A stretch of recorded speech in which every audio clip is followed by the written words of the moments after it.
қойманың шаңды жерін дүрсілдетіп, қараңғы көлеңкелерге қарсы жүгіре берді. Оның жүрегі дүрсілдеп, құлағы өзге дыбыстарды естімей қалғандай. Даниярдың сол жерде, қақтығыстың ортасында тұруы оны тоқтата алмады.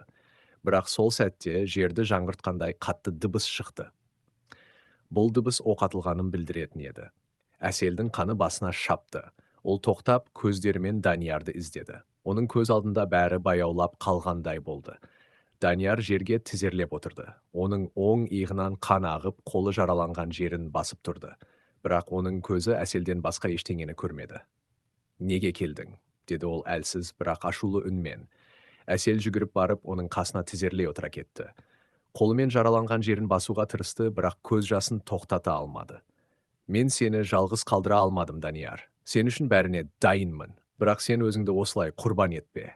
Осы кезде полиция қызметкерлері мен қара киімді топ арасында қақтығыс күшейіп, айқай-шу артты. Лейтенант Мақсат олардың қасына жақындап: «Мұнда қалмаңыздар. Жедел жәрдем келе жатыр. Бірақ бұл жерден кетуіміз керек», деді. Данияр әлсіздікпен басын изеп, Әселге қарады. «Сенің мұнда болғаның мен үшін ең үлкен қауіп. Бұл жерде қалма». Әсел оның қолын қысып: «Жоқ, мен кетпеймін. Біз бірге кетеміз». Осы уақытта полиция қызметкерлері қылмыстық топты ұстап, оқиға орнына тыныштық орнады. Даниярды жедел жәрдем алып кетті, ал Әсел оның жанынан бір елі қалмады. Ауруханада ол палатада оянып, алғашқы көзін ашқанда қасындағы орындықта отырған Әселді көрді. Оның шаршаған, бірақ күлімсіреп тұрған жүзі Даниярдың жан дүниесін жылытты.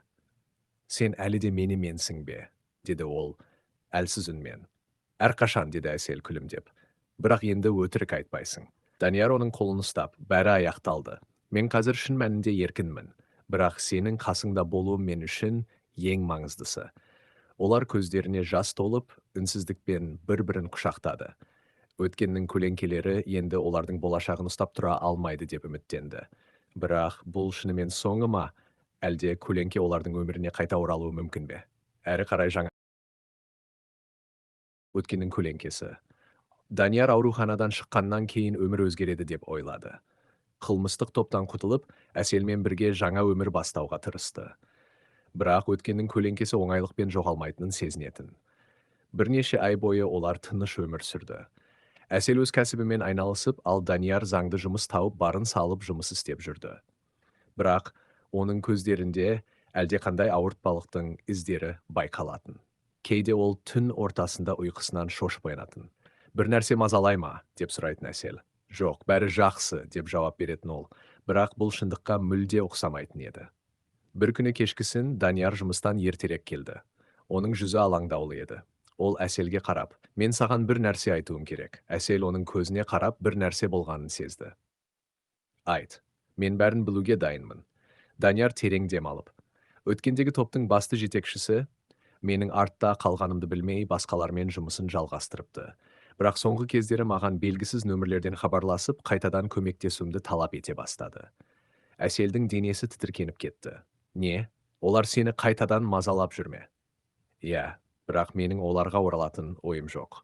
Менің уайымым, олар енді сені немесе бізді тыныш қалдырмайды». Әсел бір сәт үнсіз қалды, сосын сенімді үнмен: «Біз бұған жол бермейміз. Егер олар қайтадан мазаласа, полицияға айтамыз. Біз бұл жолы бірге қарсы тұрамыз». Келесі бірнеше апта Данияр мен Әсел үшін сынақ болды. Олардың үйінің жанынан бейтаныс көліктердің өтетінін байқады, ал кейде есік алдында түсініксіз хаттар қалдырылатын. Бұл хаттарда: «Бізге қарызыңды өтейсің, Данияр. Қашып құтыла алмайсың». Бұл сөздер Әселдің ашу-ызасын оятты. Ол бір күні Даниярға қарап: «Біз бұлай тыныш жүре алмаймыз. Полициямен сөйлесеміз. Бізге көмек керек». Данияр алғашында қарсы болды. Оның ойынша полицияға хабарласу жағдайды ушықтыруы мүмкін еді. Бірақ Әселдің табандылығы оны көндірді. Олар лейтенант Мақсатқа қайта жүгінді. Ол олардың сөздерін мұқият тыңдап: «Бұл оңай іс болмайды, бірақ сіздерді қорғау үшін барымызды саламыз. Бізде қазір олардың топқа қатысы бар адамдардың тізімі бар. Олар туралы көбірек мәлімет беруіңіз керек». Данияр бұл жолы батылдық танытып, бәрін айтып берді.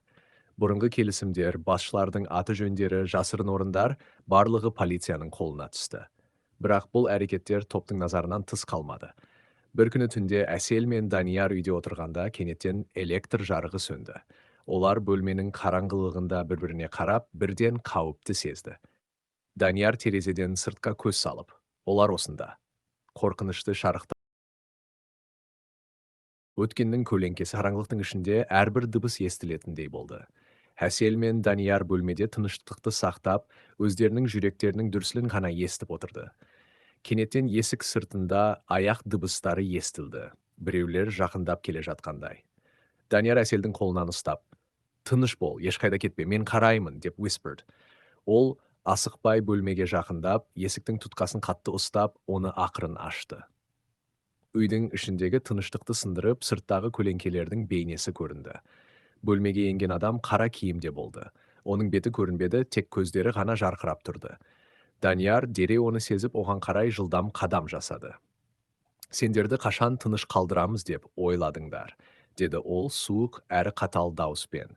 Данияр оның көзіне қарап, тек бір сөзді айтты. «Сендер қателесесіздер, біз қазір бәрін өзгертеміз». Бұл сөздермен бірге ол қолындағы пышақты алып, оны қара киімді адамның бетіне жақындатты. Бірақ сол сәтте есік тарс жабылып, артында тағы бір адам пайда болды. Бұл адамның бейнесі таныс болды. Лейтенант Мақсат. «Күте тұр», Мақсат қатты дауыспен. «Бұл үлкен қателік, Данияр, Әсел. Олар сіздерді өз қолдарына алғысы келеді. Бірақ бұл істі шешу үшін заң бойынша әрекет ету керек». Данияр мен Әсел бір-біріне қарады, бірақ Мақсаттың сөзіне сенуге қиын болды. Әсел терең дем алып Даниярға қарап, «Біз үшін қазір ең маңыздысы дұрыс таңдау жасау. Бірақ бұл қателік емес, біз соңына дейін барамыз». Бұл сөздер топтың көшбасшысына де әсер етті. Ол кек алуды ойлағанымен бір сәтке сұрақ туындады. Бірақ ол ойында жалғыз өзі емес еді. Осылайша Данияр мен Әсел өздерінің өткенінің көлеңкесінен құтылу үшін үлкен күреске дайын болды. Олар бұл жолы бірге жүріп та қарсыласуды шешкен еді, бірақ бұл олардың өмірінде ең соңғы сынақ болар ма еді. Олар қандай қадам жасайды, қалай бұл тартыс аяқталады.